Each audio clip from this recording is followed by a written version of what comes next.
Í stóra gróðurhúsinu á Vöglum í Fnjóskadal, Fræhöllinni svokölluðu, er kominn danskur sérfræðingur í ágræðslu trjáa, Tómas Kuhne.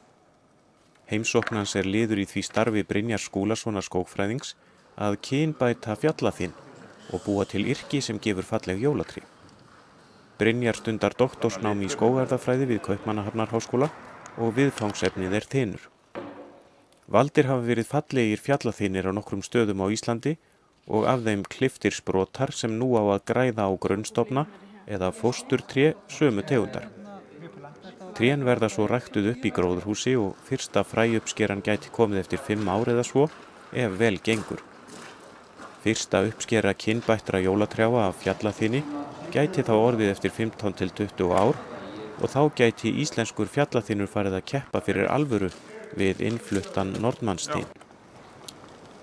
Með þessu er verið að flytja tré sem hafa sannað erfðafræðileg gæði sín inn í gróðurhús til að flýta fyrir blómgun og fræmyndun og svo hægt verði að víxla á milli þeirra. Báðir foreldrar afkvæmanna verða þá gæðatré. Ágræðsla er nákvæmnisvinna og vel þarf að vanda til verka því vefir ágræðslusprotans þurfa að ná góðu sambandi við grunnstofnin svo að safastreymið yfir í sprotan verði nægilegt og hann geti lifað og vaxið. Ágræðslusprotarnir voru klipptir af trjám sem voru enn í vetrardvala og settir í kæli til að halda þeim í dvala þar til yrði grætt á. Best er að grunnstofnarnir séu aðeins farnir að lifna en ágræðslusprotarnir enn í dvala þegar grætt er á, því ekki er gott að sprotarnir séu farnir að reyna að draga í sig vökva áður en þeir eru grættir á. Þá yrði meiri hætta á að þeir þotnuðu upp. Hér er notuð tvenns konar ágræðsla eftir því hversu sverir ágræðslusprotarnir eru miðað við grunnstofnin. Svokölluð T-ágræðsla, þar sem skorinn er eins konar vasi í börkin á grunnstofninum og ágræðslukvistinum er smeygt inn í. Og hin aðferðin er að skáskera bæði stofnin og kvistin og leggja skurðsárin saman. Velja þarf ákjósanlegan stað á stofninum þar sem gott er að skera í hann og búa til sæti fyrir ágræðslusprotan. Hér ætlum við að nota T-ágræðsluna því ágræðslusprotin er mun grennri en grunnstofnin. Mikilvægt er að hnífurinn bíti vel svo að skurðsár verði bein og passi vel saman. Tómas brýnir oft, jafnvel eftir hverja ágræðslu. Best er að skera barr og brum af ágræðslukvistinum en stundum er barrið líka plokkað af með höndunum. Brum verður þó alltaf að skera af til að þau rífi ekki með sér vef innan úr kvistinum. Hreinsað er alveg upp að efstu brumanum.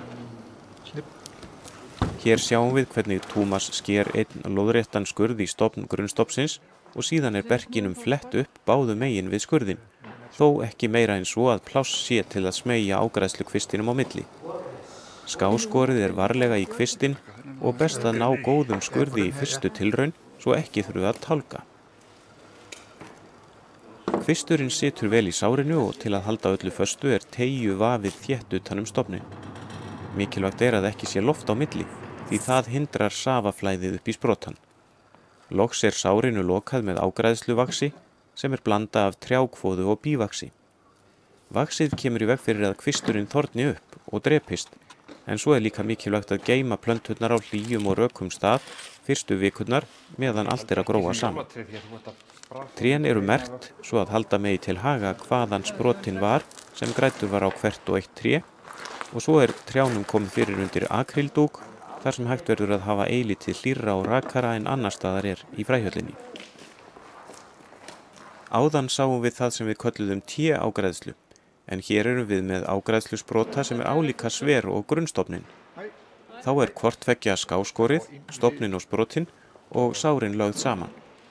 Tómas hreinsar barrið af stofninum og sprotanum og hér er vanur maður á ferð greinilega, einn skurður dugar á stofnin.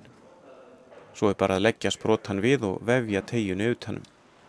Þessi ágræðslu aðferð er öruggari en T-ágræðslan og líklegri til að takast vel, en báðar eiga að geta borið góðan árangur ef vel er vandað til verka. Í Fræhöllinni á Vöglum standa úrvalstré af Evrópulerki og rússalerki sem víxluð eru saman til að framleiða fræ af blendingsyrkinu hrím sem miklar vonir eru bundnar við í skógrækt hérlendis. Til stendur að fjölga þessum trjám í Fræhöllinni til að auka fræframleiðsluna og þar með framboðið á hrim til gróðursetningar.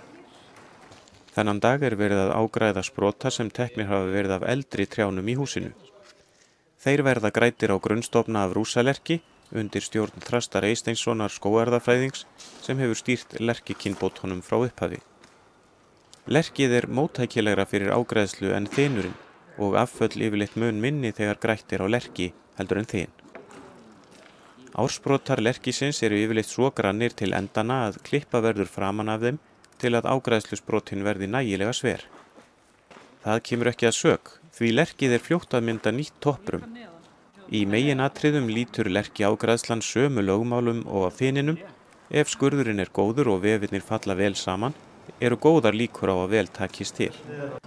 Alltaf er þó gott að græða á talsvert fleiri tré en meiningin er að fá út úr ágræðslunni, því alltaf misheppnast eitthvað og alltaf eru sum trén efnilegri en önnur þegar upp er staðið og gott að geta valið úr.